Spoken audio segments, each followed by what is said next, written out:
मुकुट मणि तुम सम धन्य न को, राम लखनु जिन्हके तनय विश्व विभूषण दो।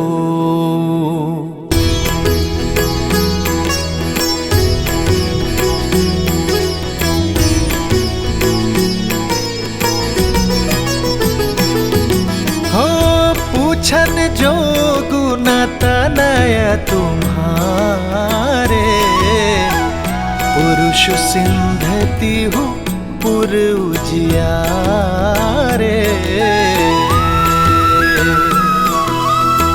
जिन्हके जस प्रताप के आगे, ससिमल नर भी शीतल लागे।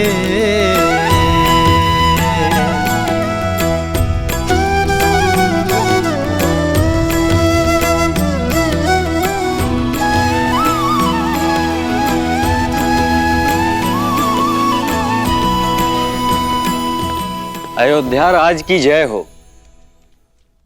महाराज, मिथिला से आपके लिए संदेश है।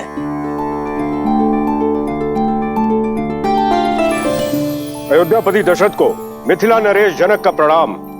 आपको पूर्व में मेरी पुत्री के स्वयंवर के विषय में सूचित किया गया था, पर आपने आने में असमर्थता दिखाई, क्योंकि आपके पुत्र ब्रह्म ऋषि विश्वामित्र के साथ थे। महादेव की कृपा और मां गौरी के आशीर्वाद से ब्रह्म ऋषि विश्वामित्र आपके पुत्र राम और लक्ष्मण को स्वतः स्वयंवर में ले आए, और जब संसार का कोई शूरवीर शिव धनुष की प्रत्यंचा न चढ़ा पाया, तो ब्रह्म ऋषि के आदेश से आपके सुपुत्र श्री राम ने चुनौती पूरी कर दिखाई।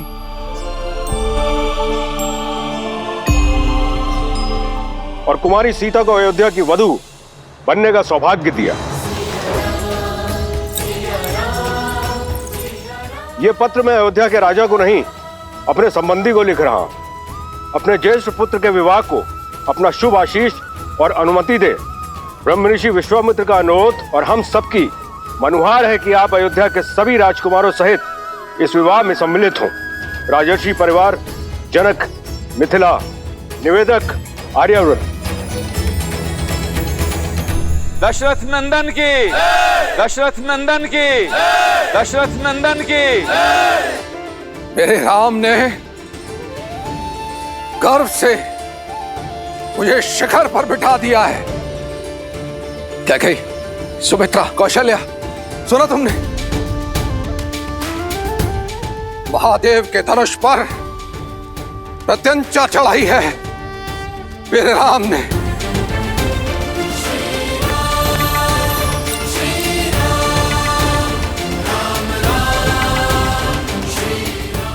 हमारे राम ने ये कार्य यदि कोई कर सकता था तो केवल हमारा राम।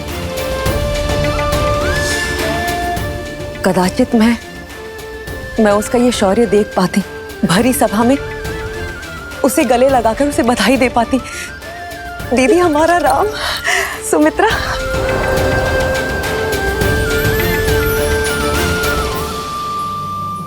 तो ऋषि जवाली, क्या कहती है अयोध्या की नीति? क्या एक पुत्र के विवाह के लिए राजा अपने राज्य को छोड़कर जा सकता है या नहीं? अति शीघ्र महाराज, परंतु उससे पहले एक शिष्टमंडल नव संबंधियों के साथ उपहार समेत भेज देना चाहिए। तो उस शिष्टमंडल को तुरंत प्रस्थान करना चाहिए। जी। ब्राह्मणों और पुरोहितों के दल को मिथिला की ओर प्रस्थान करने के लिए कहें।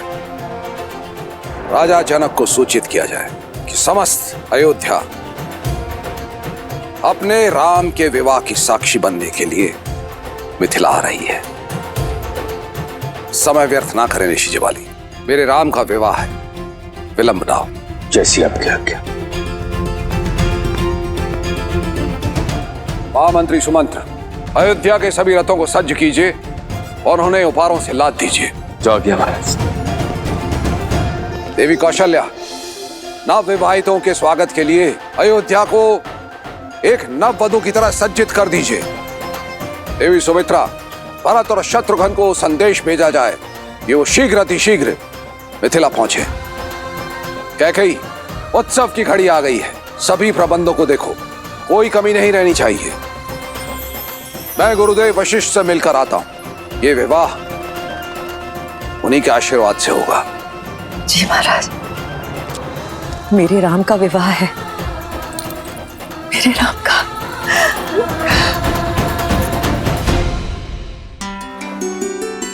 मेरे राम का विवाह होने जा रहा है। मेरे जीवन की सबसे शुभ सूचना है। मंत्रा, मेरी चूड़ामणि कहाँ है? इतने वर्षों से अपनी वधू के लिए संभाल के रखी थी।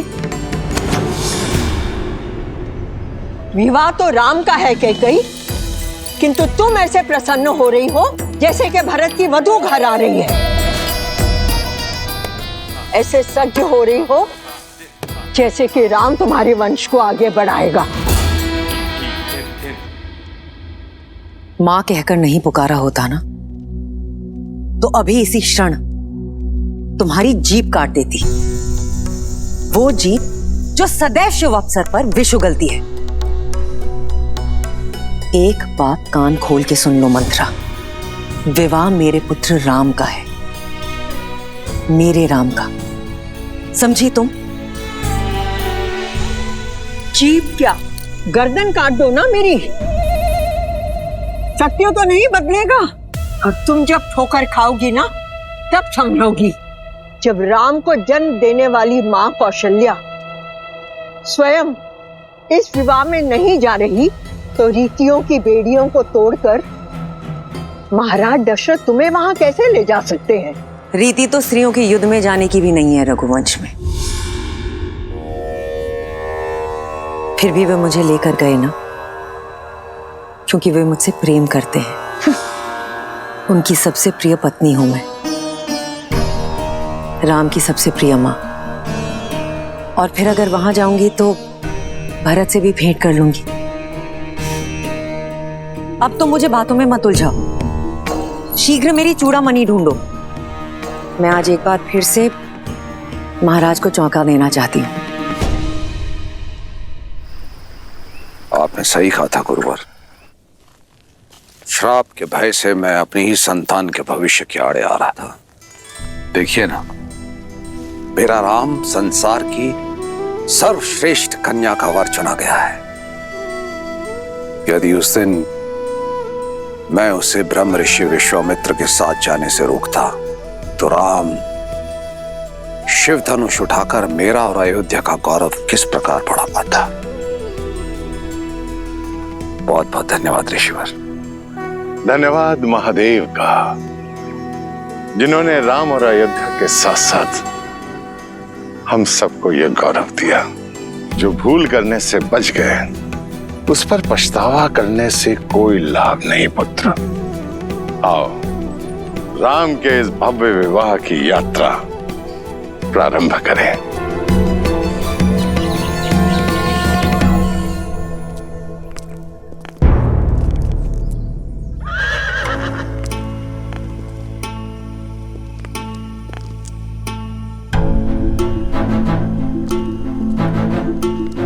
महाराज, इतना विलंब क्यों कर रहे हैं? शीघ्र चलिए, जनक वहां हमारी प्रतीक्षा में है। हम दोनों साथ मिलकर अपने राम के भव्य विवाह को देखेंगे।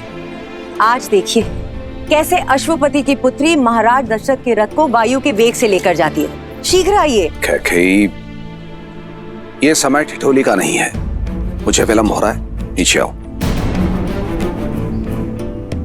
अच्छा, तो अब महाराज रीति नीति की दुहाई देकर मुझे रोकने का प्रयास करेंगे। कोई भी रीति या नीति मुझे अपने राम के विवाह में जाने से नहीं रोक सकती महाराज। कौशल्या और सुमित्रा भी राम की मां है, किंतु वो भी तो नहीं जा रही। और फिर परिस्थितियां भी अनुकूल नहीं है। राम के द्वारा धनुष को भंग करने के कारण बहुत से राजाओं के स्वप्न भंग हुए हैं, और ईर्ष्या में वो मिथिला और अयोध्या के शत्रु बन बैठे हैं। इसी कारणवश यदि मार्ग में कोई अनहोनी हो गई तो तब तो मेरा जाना और आवश्यक है महाराज, आपकी रक्षा करने के लिए। कैकेयी, मैं अपनी नहीं अयोध्या की बात कर रहा हूं। ना ही तो कोई मेरा पुत्र है और ना ही कोई मंत्री। हो तो केवल तुम। सुमित्रा और कौशल्या परिवार को संभाल सकती हैं, किंतु सुरक्षा की दृष्टि से सबसे श्रेष्ठ तो तुम ही हो गई। किंतु मेरे राम का विवाह है महाराज, ये अवसर मुझसे मत छीनिए। मैं अपने राम को फेरे लेते हुए देखना चाहती हूँ। कैकेयी, धर्म पत्नी हो, धर्म संकट में मत डालो।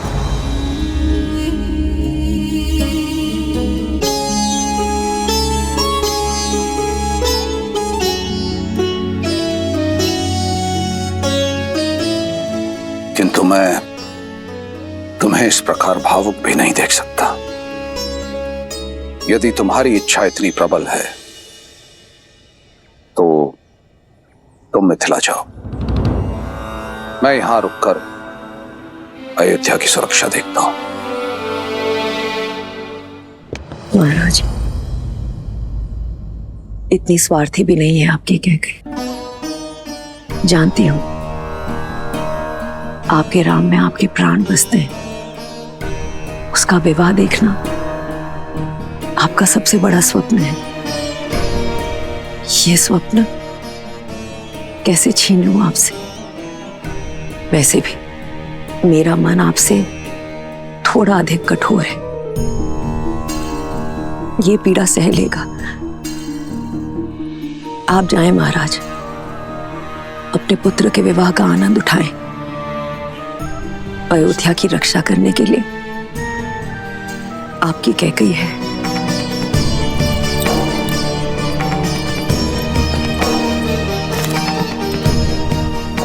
और महाराज, मुझे तो वैसे भी यहां रहकर राम और वधू सीता के स्वागत के प्रबंध करने हैं।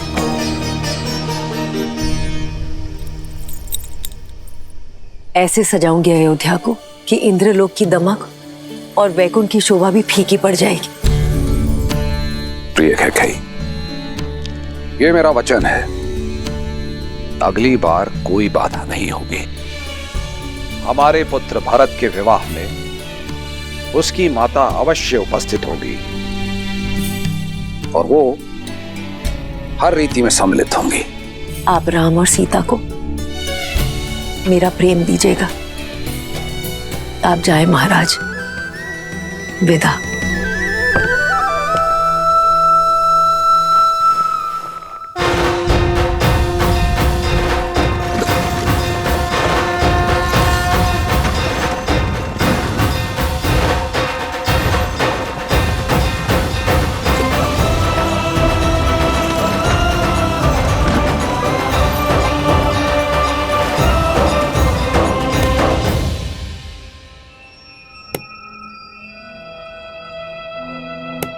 लग गई ठोकर?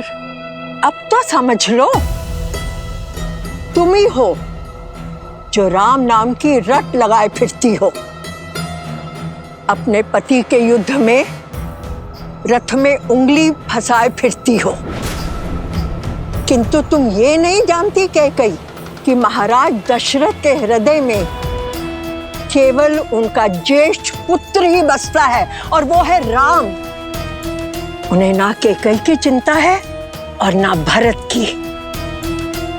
कैकेयी, मेरे शब्दों को गांठ बांध लो, वो समय दूर नहीं कैकेयी जब तुम्हें विश्वास हो जाएगा कि अयोध्या में तुम्हारे हित के बारे में केवल मैं सोचती हूं, ना राम और ना महाराज दशरथ।